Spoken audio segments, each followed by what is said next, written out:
오늘도 우리 주님 예수 그리스도의 이름으로 여러분 한 분 한 분을 축복합니다. 아멘. 오늘 말씀 보면 사무엘이 백성들에게 거절당하는 장면이 나옵니다. 이스라엘 백성들에게 있어서 사무엘은 어떤 사람이었을까요? 하나님이 이스라엘 백성들의 사사로 사무엘을 보내셨습니다. 하나님은 사무엘을 통해서 이스라엘 백성들에게 말씀을 전하셨죠.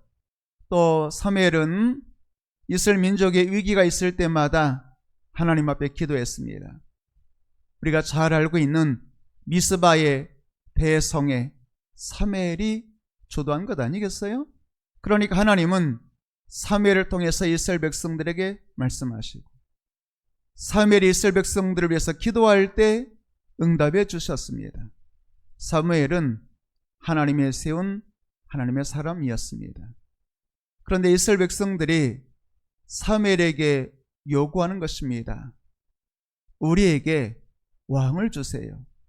그러니까 여러분, 지금까지 이스라엘의 왕은 여호와 하나님이셨습니다. 왕이신 하나님이 왕의 권세를 사무엘에게 주셨죠. 그리고 사무엘을 통해서 이스라엘을 다스리셨습니다. 그러니까 이스라엘은 왕의 제도는 없었지만 왕이 계셨죠. 누가 왕이셨어요? 여호와 하나님이 왕이셨습니다. 그런데 사무엘의 시대나 사사기로 우리가 알고 있는 사사들의 시대는 동일한 시대였어요. 사사시대의 끝자락에 사무엘이 있는 것 아니겠어요? 그 사사기의 마지막 절 말씀이 그렇게 끝나잖아요. 그 시대는 이스라엘에 왕이 없었습니다. 왕이 없었기 때문에 각각 자기 생각대로 자기 소원대로 살았습니다. 그러면 무슨 뜻이겠어요? 왕이라고 하는 제도가 없었다는 뜻이 아니라 이스라엘이 하나님을 왕으로 존중하지 않는 것입니다.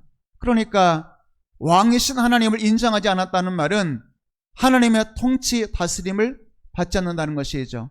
그 말은 다른 말로 말하면 내가 왕이 되겠다는 것 아니겠어요? 그러니까 내가 왕이니까 내 마음대로 자기 소견대로 사는 것이죠.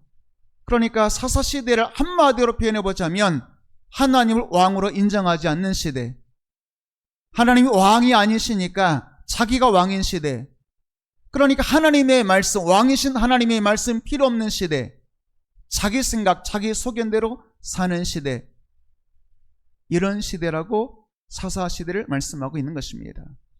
여러분, 우리가 예수를 믿는다는 의미가 뭐겠어요?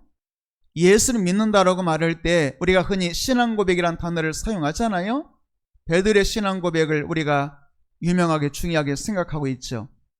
베드로가 예수님께 어떤 신앙고백이었어요? 주는 그리스도, 살아계신 하나님의 아들, 이렇게 고백했잖아요.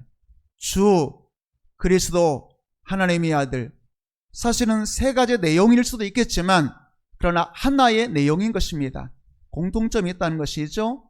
주라는 말이 뭐겠어요? 예수님은 주님이십니다. 그 말은 무슨 뜻이겠어요? 나는 그분의 종입니다. 그런 뜻입니다. 베드로가 예수님을 주님 이렇게 고백했을 때 주라는 말은 예수님은 주님, 나는 당신의 종. 그러니까 내 인생의 주도권은 철저하게 주님이신, 주인이신 예수님께 있습니다. 그리스도라는 말의 뜻이 뭐겠어요? 그리스도라는 말의 뜻은 기름 부음 받은 자라는 뜻입니다. 당시 이스라엘은 기름 부음 받은 자는 세 종류의 직위가 있었죠. 왕, 제사장, 선지자였습니다. 그 중에 왕 하나를 예를 들자면 만약에 베드로가 예수님을 향하여 그리스도라고 표현했을 때 그리스도라는 말은 다른 말로 말하면 기름 부음 받은 나의 왕입니다. 그런 뜻이잖아요. 그러면 예수님이 나의 왕, 그러면 나는 그분의 백성 되는 것 아니겠어요? 주, 종, 주인과 종, 그리고 왕과 백성, 그리고 하나님의 아들, 이런 표현은 하나님의 아들이라는 말은 예수님이 나의 하나님이라는 뜻이잖아요. 하나님의 아들이라는 말은 하나님이라는 뜻입니다. 그러면 베드로가 예수님을 하나님이라고 표현했다면 그건 무슨 뜻이겠어요? 하나님은 나를 창조하신 창조주 하나님, 그러면 나는 그분의 피조물. 그러면 종은 주인의 말을 들어야죠. 백성은 왕의 말을 들어야죠. 피조물은 창조주의 말씀에 순종해야죠. 그러니까 베드로가 고백한 주 그리스도 하나님의 아들, 이 말은 세 가지 고백일 수도 있겠지만 공통적으로 말하면 나는 당신 앞에 종입니다. 나는 당신 앞에 복종하는 백성입니다. 나는 피조물입니다. 내 인생의 주도권은 철저하게 주님께 있습니다. 그런 의미가 되는 것입니다. 그러니까 우리가 신앙 고백이라는 말은 하나님과 나와의 관계를 정확하게 정립하는 것 아니겠어요? 주님과 종의 관계로 정립하는 것입니다. 사사시대에 왕이 없었다는 말은 하나님을 왕으로 존중하지 않는 거예요. 하나님의 주도권을 인정하지 않는 거죠. 그러면 내가 내 인생의 주인이니까, 내 인생은 내 거니까, 내 인생은 내가 왕이니까 내 마음대로 내 뜻대로 내 소견대로 사는 것이죠. 사사시대가 그랬어요. 사사시대의 끝자락에 있었던 사무엘의 시대도 마찬가지였어요. 하나님은 이스라엘을 사무엘을 통해서 다스리셨어요. 그러니까 이스라엘의 왕은 하나님이셨죠. 왕이신 하나님의 종으로서 하나님의 사무엘을 세운 겁니다. 그리고 지금까지 사무엘을 통해서 하나님이 말씀하셨어요. 사무엘의 기도를 통해서 이스라엘을 구원하셨습니다. 하나님이 사무엘을 세우셨고 사무엘을 통해서 일하셨습니다. 그런데 이스라엘이 사무엘을 인정하지 않는 것입니다. 사무엘을 왕으로 인정하지 않는 거예요. 그 말은 뭐겠어요? 사무엘을 세운 하나님을 왕으로 인정하지 않겠다는 것이죠. 오늘 6절에서 8절까지 말씀 보게 되면 이스라엘 백성들의 대표들이, 장로들이 사무엘을 찾아오죠. 그리고 이렇게 말합니다. 우리에게 왕을 주세요. 우리에게 왕을 주어 우리를 다스리게 해주세요. 이렇게 말하는 것입니다. 왕을 달라는 말의 의미를 여러분 아시겠죠? 사무엘을 하나님의 사람으로 인정하지 않겠다는 거예요. 더 나아가서 사무엘을 사사로 세운, 혹은 선지자로 세운, 혹은 제사를 주관한 다음에 제사장으로 세운 하나님을 인정하지 않겠다는 겁니다. 그런 말을 들으니까 여러분, 사무엘은 지금까지 하나님 말씀 받아서 이스라엘 백성에게 전하고 이스라엘 백성을 위해서 미스바에서 간절하게 하나님 앞에 기도하고 블레셋의 침략을 당했을 때 역시 또 기도해서 이스라엘 구원하고 이스라엘 구원하는 일에 지금까지 쓰임받았어요. 그런데 이스라엘 백성들은 사무엘을 통해서 받은 은혜를 조금 더 기억하지 않죠? 인정하지 않죠? 그리고 이제 사무엘, 당신 필요 없습니다. 우리에게 왕을 주셔야 되겠습니다. 그 말은 뭐겠어요? 다시는 사무엘 당신의 말을 듣지 않겠습니다. 당신을 세운 하나님의 말씀 순종하지 않겠습니다.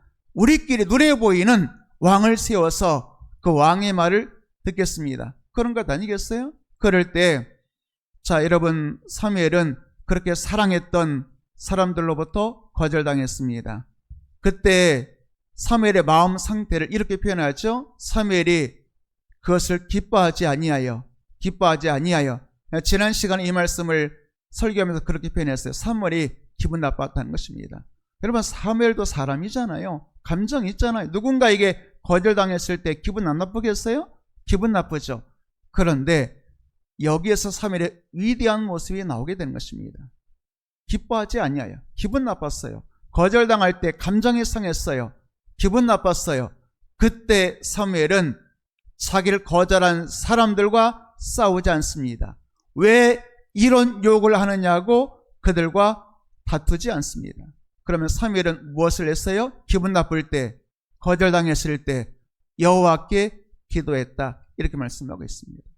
여러분, 기분 나쁠 때는 뭐 할 때겠어요? 기분 나쁠 때는 기도할 때인 거 믿으시길 바라겠습니다. 내가 사랑하는 사람에게, 내가 마음을 주었던 사람에게 거절당할 때 혹은 배신당할 때는 뭐 할 때이겠어요? 기도할 때라고 말씀드릴 수가 있겠습니다. 사무엘은 그렇게 거절당할 때 사랑했던 사람 아낌없이 그들을 위해서 기도하고 하나님의 생명의 말씀을 전했지만 자기를 거절할 때 사무엘은 마음은 안 좋았어요. 기분은 나빴어요. 기쁘지 않았어요. 그때 사무엘은 사람과 싸우지 않고 여호와께 기도했다. 이렇게 말씀하고 있죠. 그러면 사람에게는 거절당했지만 그 문제 붙들고 여호와께 기도할 때 하나님이 어떤 은혜를 사무엘에게 주셨을까요? 8절 말씀 보도록 할까요? 8절 말씀을 보게 되면 성경이 이렇게 이어지는 것을 보게 됩니다. 하나님께서 이렇게 말씀하시죠. 그들이 나를 버린 것은 내게도 그리한 것이다. 그럼 이 말은 무슨 말이겠어요? 7절로 넘어가 볼까요? 7절 말씀 보게 되면 여호와께서 사무엘에게 이르시되 뭐예요? 말씀하셨다는 거예요. 그러면서 너를 버린 것은 나를 버린 것이고 너를 버린 것은 나를 버려 나를 자기들이 왕이 되지 못하게 한 것이다. 이렇게 말씀하고 있는 것입니다. 한마디로 말하면 여호와께서 사무엘에게 말씀하셨다. 이런 내용 되죠. 그러니까 지금 이 사건을 사무엘은 이해할 수가 없는 거예요. 사랑했던 사람에게 거절당할 때, 배신당할 때, 기분 나쁠 때 하나님 앞에 엎드렸더니 기도했더니 하나님의 말씀이 임하는 거죠. 여호와께서 사무엘에게 이르시되 너를 버린 것 아니라 나 여호와를 버린 것이고 너를 버린 것 아니라 나 여호와를 왕이 되지 못하게 한 것이다. 8절 한 번 더 보게 되면 이렇게 말씀하고 있죠. 그들이 나를 버리고 너도 버렸다. 내게도 그리하였다. 이렇게 말씀하고 있는 것입니다. 자, 그래서 이제 다시 한번 사무엘이 거절당했을 때 사람에게 거절당하고 배신당할 기분 나쁠 때 사람과 싸우지 않고 하나님께 기도했다는 것이죠. 엎드렸다는 것이죠. 그랬더니 여호와께서 사무엘에게 이르시되 말씀으로 찾아오셨다는 거죠. 그리고 너를 버린 것이 아니라 나를 버렸다고 하나님이 답을 주신 거예요. 해석해 주신 거예요. 자, 그리고 나서 이제 9절 이하의 쭉 말씀을 보게 되면 9절부터 18절까지 말씀 보게 되면 하나님의 말씀을 듣고 사무엘이 백성들에게 전하는 것입니다. 하나님이 이렇게 말씀하셨습니다. 당신들이 왕을 요구한 것은 나 사무엘을 버린 게 아니에요. 나를 세우신 하나님을 버린 것입니다. 당신들이 왕을 요구한 것은 왕이신 하나님을 버린 것입니다. 하나님 말씀을 전한 것 아니겠어요? 다시 한번 사무엘은 거절당했을 때 사람과 싸우지 않고 하나님 앞에 엎드려 기도했죠. 그랬더니 하나님이 찾아오시고 말씀하시고 답을 주시고 해석해 주셨죠. 그 말씀을 가지고 다시 이스라엘 백성들에게 당신들이 잘못됐습니다. 돌이켜야 되겠습니다. 왜 왕이신 하나님을 거절하십니까? 왜 하나님의 말씀을 불순종하십니까? 이렇게 사무엘이 전한 것 아니겠어요? 그러면 이스라엘 백성들이 한 번은 실수했다 할지라도 우리가 잘못되었구나, 욕심을 부렸구나, 내가 사무엘을 버린 것을 넘어서서 왕이신 하나님을 버린 것이구나 돌이켰다면 얼마나 좋았을까요? 그런데 19절 말씀 보게 되면 그렇게 다시 한번 하나님 말씀을 전했다 그랬잖아요. 19절 말씀 보게 되면 백성이 사무엘의 말 듣기를 거절했다. 이렇게 말하고 있어요. 거절했다. 그러면서 계속 자기 생각 주장하지 아닙니다. 우리에게 왕이 있어야 되겠습니다. 두 번을 얘기하는 겁니다. 첫 번째 거절했어요. 사무엘이 하나님 말씀으로 그들을 교훈하고 가르쳐 주었죠. 그런데 백성들이 두 번째 역시 완악한 마음은 돌이키지 않는 마음이에요. 돌이키지 않고 다시 또 거절했습니다. 21절로 넘어가서 한 말씀 볼까요? 자, 그렇게 거절했을 때에 사무엘이 백성의 말을 다 듣고 거절을 하는 말을 듣고 조금 전에 우리가 말씀 보았잖아요. 6절, 7절, 8절 말씀 볼 때 사무엘이 거절당할 때 어떻게 했다 그랬어요? 사람과 싸우지 않고 하나님 앞에 엎드려 기도했다 그랬죠. 자, 그렇게 기도했더니 여호와께서 사무엘에게 이르시되 말씀으로 찾아왔다 그랬죠. 그 말씀을 전했는데 다시 거절당했죠. 사람이 사실 두 번째 거절당하면 마음이 더 기분 나쁘고 상할 수 있잖아요. 그런데 사무엘은 그 거절하는 백성의 말을 다 듣고 다시 사람과 싸우지 않고 똑같습니다. 다시 여호와께 나아가 아뢰었다는 말은 여호와께 엎드려 기도했다고 말씀하고 있는 것이죠. 그러니까 사무엘은 항상 똑같아요. 거절당할 때 사람과 싸우지 않아요. 자기의 옳음을 증명하려고 하지 않아요. 하나님 앞에 엎드리죠. 하나님께 호소하죠. 자신의 억울한 마음, 기분 나쁜 마음, 상한 마음을 하나님 앞에 호소하죠. 그랬더니 하나님이 사무엘에게 찾아오시고 말씀하시고 해석해 주셨죠. 두 번째 똑같습니다. 똑같은 것이 반복돼요. 거절당했어요. 사무엘이 여호와 앞에 엎드려 기도하고 아뢰었어요. 그러자 22절 말씀 볼까요? 22절 말씀 보니까 다시 똑같은 방법으로 여호와께서 사무엘에게 이르시되, 하나님 말씀으로 사무엘에게 찾아오셨다는 겁니다. 여러분, 사무엘은 사람에게 거절당했잖아요. 사람에게 거절당했을 때는 오히려 하나님 앞에 엎드려 기도할 때이고, 기도하다 보면 하나님의 음성을, 하나님의 말씀을, 하나님께서 내게 주시는 그 음성, 세미한 음성을 듣는 시간인 것 깨닫게 되기를 주의 이름으로 축복합니다.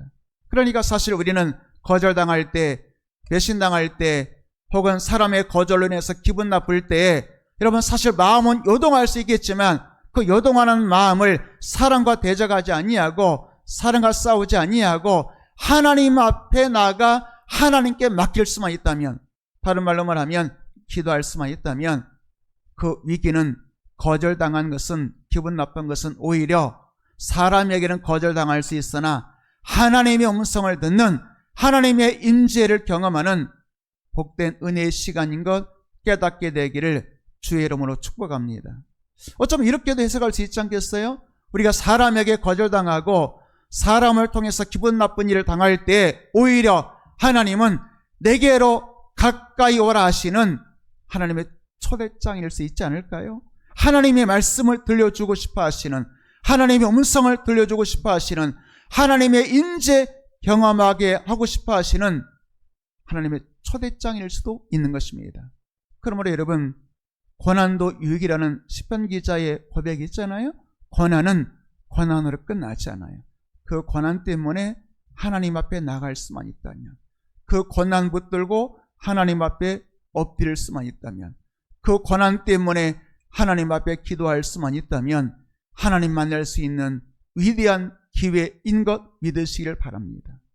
그래서 고난도 유익이라고 말씀하고 있는 것입니다. 사무엘만 그런 것은 아닌 것 같아요. 사무엘상 30장에 보게 되면 다윗의 인생에 가장 고통스러웠던 한때가 사무엘상 30장에 기록되어 있습니다. 때는 사울 왕에 의해서 다윗이 쫓겨다닐 때입니다. 도망자 신세였을 때입니다. 사울 왕이 다윗을 죽이려고 했습니다. 다윗이 광야로 도망갔죠. 광야로 도망갔을 때 사울 왕이 3,000명의 군대를 거느리고 다윗을 죽이려고 끝까지 광야로 쫓아옵니다. 다윗이 도망가다가 더 이상 피할 데가 없어요. 이스라엘 땅에는, 당시 왕은 사울 왕이었으니까 이스라엘 땅에 있을 곳이 없어.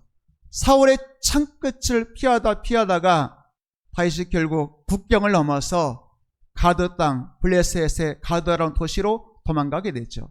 당시 블레셋 여러 도시국가가 있었는데 그 중에 가드라고 하는 도시국가가 있었어요. 그 가드 나라의 왕은 아기스였습니다. 그러니까 사울 왕을 피해서 가드 왕 아기스에게, 우리의 말로 표현해보자면 망명한 거예요. 나 좀 살려주세요. 왕이, 나의 나라의 왕이 나를 죽이려고 합니다. 당신의 용병이 될 테니까. 다윗 주변에는, 광야로 도망갔습니다만 다윗 주변에는 다윗과 함께했던 억울한 사람들, 고통당했던 사람들이 광야에 있는 다윗에게 몰려왔다는 거 여러분 아시잖아요. 그러니까 다윗은 광야로 도망은 갔지만 혼자는 아니었어요. 수많은 전우들이, 친구들이, 형제들이, 억울한 백성들이 다윗과 함께했습니다. 그러니까 이제 사울 왕을 피해서 블레셋 가드 땅, 가드 왕 아기스에게 망명한 거예요. 그러면서 나를 받아만 주신다면 당신의 병사, 용병이 되겠습니다. 이렇게 말하는 거죠. 그러니까 가드 왕 아기스 입장에서는 다윗이 용맹한 사람인 것 알아요. 다윗 주변에 다윗과 함께하는 피로 맺은 전우들이, 수많은 전우들이 있는 걸 알아요. 그러니까 이 다윗을 잘 이용만 하면 내 나라 유익이 되겠구나. 그래서 이제 다윗을 받아들이죠. 그리고 다윗과 그의 부하들이 살 수 있도록 가드 땅의 시글락이라고 하는 한 조그만 지역을 다윗에게 이제 땅으로 나눠주는 겁니다. 그런 연후에 이스라엘 사울왕과 가드 나라의 아기스 왕 사이에 전쟁이 벌어졌어요. 그러니까 가드 왕 아기스가 다윗에게 말하는 것이죠. 우리나라에 전쟁이 벌어졌다. 그러니까 네가 이제 앞장서서 저 사울왕과 싸워야 되겠다. 이렇게 말하는 거예요. 그래서 이제 다윗은 이스라엘 왕 사울과 싸우려고 가드 아기스 왕의 용병되어 전쟁터로 나가게 되었어요. 다윗의 입장 한번 생각해 보겠어요. 물론 다윗은 사울왕 때문에 죽을 뻔한 위기는 있었지만, 그런데 지금은 블레셋 땅에서 블레셋 용병되어 자기 형제 이스를 치러 전쟁터에 나가는 거잖아요. 이 감당할 수 없는 일 아니겠어요? 이러지도 못하고 저러지도 못하고. 그때 하나님의 은혜였을까요? 가동 아기스의 부하들이 자기 왕 아기스 이렇게 말하는 것입니다. 왕이시여, 다윗은 절대로 안 됩니다. 이스라엘과 전쟁하는데 저 다윗을 데리고 가면 가만히 잘 생각해 보세요. 저 다윗의 근본은 이스라엘 아니겠습니까? 게다가 그 다윗은 우리의 용사, 여러분 골리앗 하면 생각나시죠? 골리앗이 어디 사람이냐면 가드 사람이었어요. 그러니까 다윗이 얼마나 급했으면 도망간다고 도망한 것이 그 나라의 용사 골리앗을 죽인 골리앗이 가드 사람이니까 그 가드 나라로 망명을 간 거예요. 그러니 얼마나 다급했으면 그렇게 가드 나라까지 도망갔겠어요. 어쨌든 그렇게 이스라엘과 싸우는 전쟁터에 나갈 수밖에 없는 상황인데 다행인지 아기스 왕의 부하들이 다윗은 안 됩니다. 만약 전쟁터에서 만약에 우리를 배신하고 이스라엘 편에 붙으면, 사울왕 편에 붙으면 우리 위기에 빠집니다. 이러니까 가드 왕 아기스가 그러면 곤란한데, 그러면서 이제 다윗을 안 되겠다. 나는 너를 믿지만 내 부하들은 너를 믿지 않는다. 이번 전쟁은 안 되겠다. 너 이제 시글락으로 내가 준 땅으로 돌아가 있어라. 대기하고 있어라. 이렇게 말하게 된 거죠. 그래서 이제 감사한 일인지 다행한 일인지 이스라엘과 전쟁하지 않고 다윗이 이제 자기 고향이라고 말할 수 있는, 근거지라고 말할 수 있는 시글락으로 왔죠. 그런데 이게 웬일이에요? 시글락이 왔는데 그 사이에, 그러니까 가동 아기스와 함께 사울왕과 전쟁하려고 나갔다가 돌아온 그 사이에 아말렉이라고는 족속이 시글락을 공격한 것입니다. 빈 땅이니까 지키는 남자들이, 병사들이 없으니까 아말렉이 시글락을 공격해서 다윗 살던 그 동네를 다 불태워버린 겁니다. 그리고 그 지역에 있는 여자들, 어린아이들 다 포로로 사로잡아 간 것이죠. 자, 그러면 이제 다윗과 함께 했던 백성들은 어쨌든 다윗 따라서 전쟁터 가다 돌아왔더니 자기 집은 불탔고 자기 아내, 자기 자식들은 다 포로로 잡혀갔어요. 그러니까 이 사람들이 얼마나 괴로웠겠어요. 얼마나 고통스럽겠어요. 자기 집은 불탔고 자기 재산 다 날아갔고 자기 처자식은 포로로 잡혀갔고, 그러니까 이 고통스러운 상황에서 이 사람들이 하나의 자기 분노의 표적을 찾는 것이죠. 그게 누구냐면 자기들의 지도자였던 다윗이었습니다.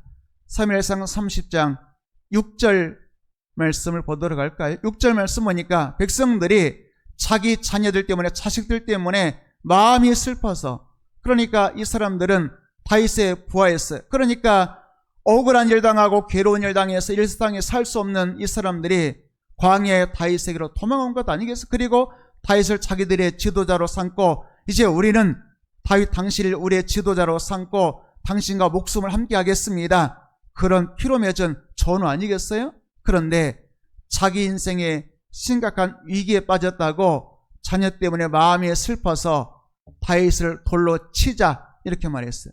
여러분, 얼마나 기가 막힌 일이겠어요. 지금 누구도 사로잡혀갔냐면 다윗의 아내도 사로잡혀갔어요. 그러니까 다윗도 지금 슬퍼요. 다윗의 집도 불탔어요. 괴로워요.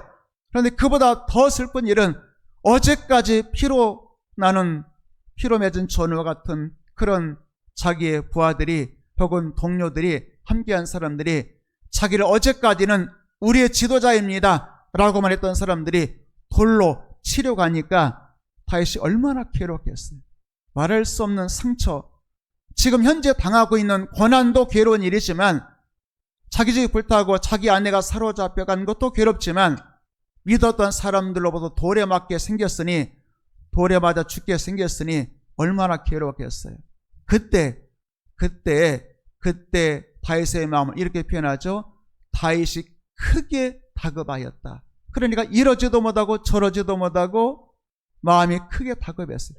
그때 다윗이 얼마나 화가 났어요. 예를 들면 화가 났으면 자기 돌을 들어 치는 사람들에게 한마디 할 수 있잖아요. 내가 뭐 잘못했느냐?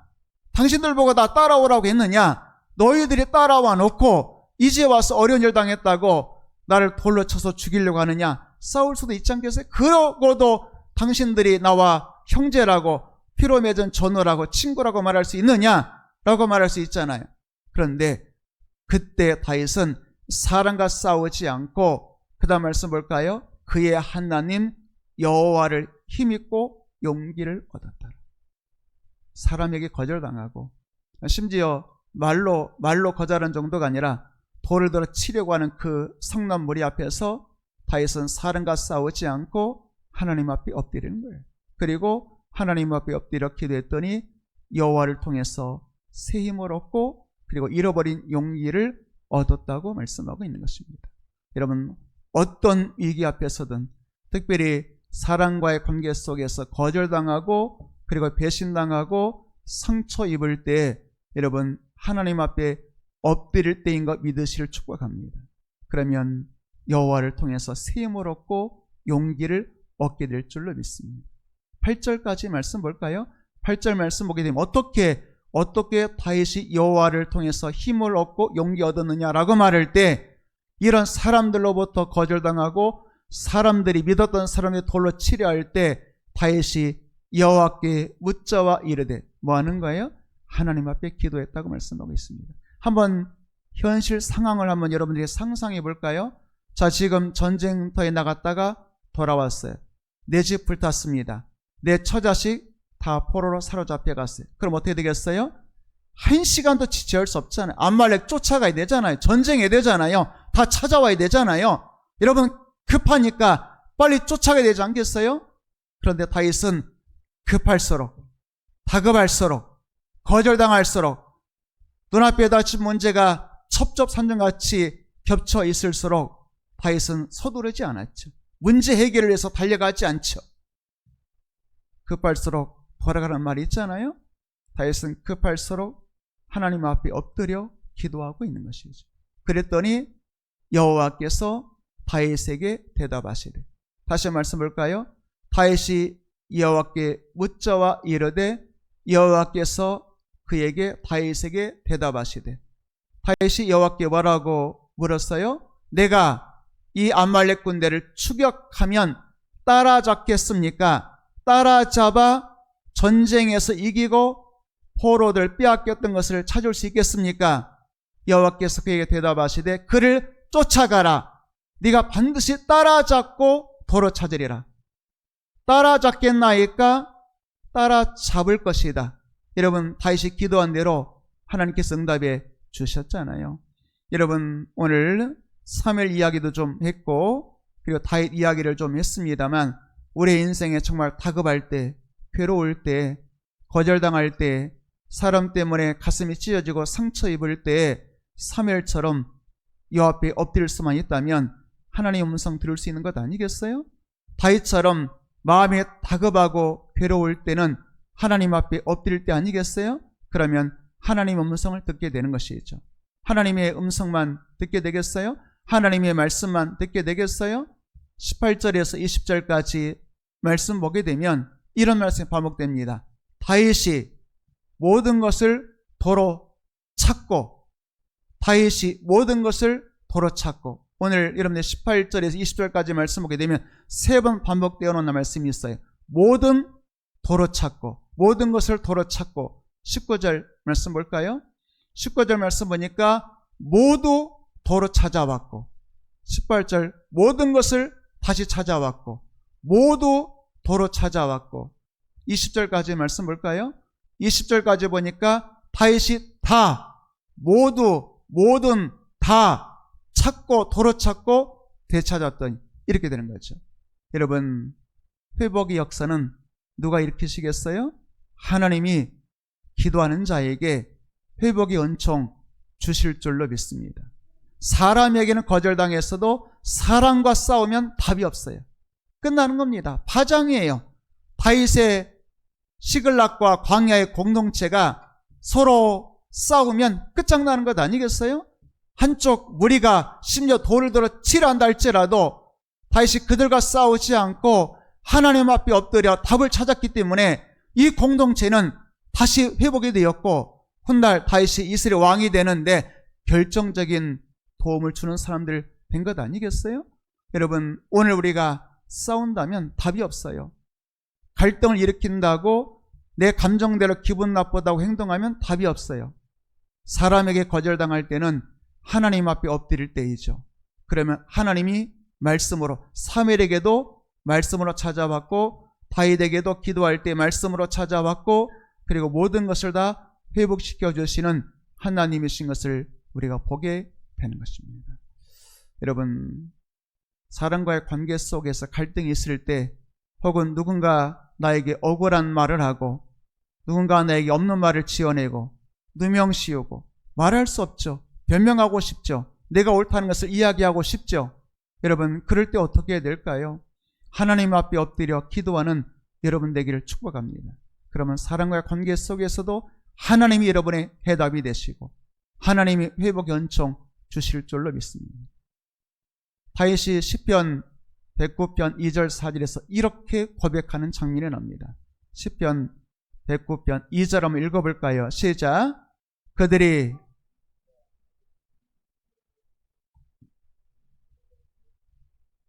없는 말 지어내고 그리고 거짓말로 나에게 누명 씌우고 여러 가지 거짓말하고 그런 것 아니겠어요? 3절 또 넘어가 보겠습니다. 3절 시작. 까닭없이 나를 공격하고, 그러니까 억울하다 그 말이에요. 자, 그때 억울한 일 당하면 어떻게 하고 싶겠어요? 우리가 억울하게 누명 쓰고 까닭없이 공격당하고 거짓말로 누명 씌우면 어떻게 하면 좋겠어요? 한마디 들으면 10마디로 갚아주고 싶은 것이 인간의 본성이잖아요.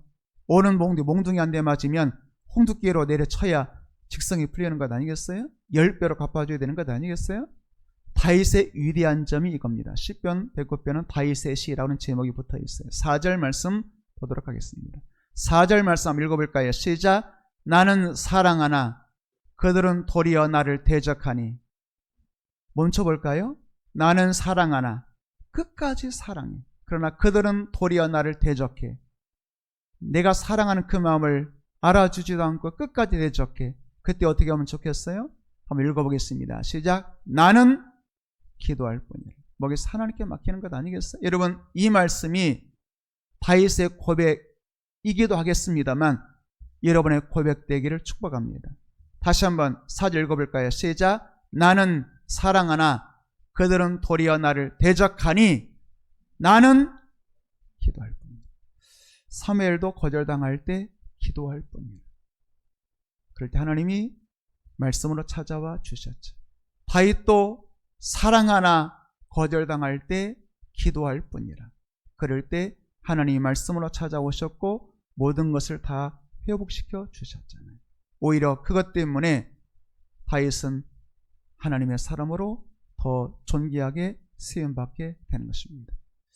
여러분, 나는 사랑하나 그들은 나를 대적할지라도, 그럴지라도 여러분 낙심하지 마시고 사람에게 실망하지 마시고 나는 기도할 뿐이라 하나님 앞에 엎드려 기도할 수 있는, 하나님께로부터 답을 찾는 여러분 되기를 주님의 이름으로 축복합니다.